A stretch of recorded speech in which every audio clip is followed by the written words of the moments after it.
Yes, this seems to be the time that we should be concentrating, does it not? That we can't, it's all very well planning so far into the future, but doing it and not having anything else until then does seem to be a rather unwise situation.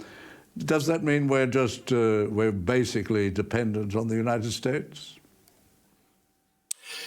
Well, frankly, it does, and you know, this is an absolute tragedy. It seems to me that we have a navy where you know, almost every single major fleet unit, major ship or submarine needs to be replaced. And right now, the government is going through a review of existing plans for replacing the surface fleet. We're supposed to hear about that in the first quarter of 2024. I think a number of existing plans are going to be tossed out, and so we'll be back to the drawing board for the surface fleet with no promise of, you know, delivery inside the decade.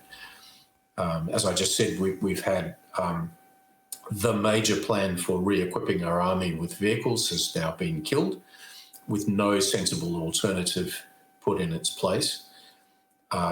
The Air Force is in a better state, and that's largely because we've got the Joint Strike Fighter being delivered, so there's no immediate sort of demand for new platforms to come into service, with one big exception, which is to say we're the only sort of front rank military in the world which is not yet operating an armed drone. That is to say, a system that's not got a pilot in it. Pretty much every other country with a self-respecting military has one of those, and we've managed not to do that.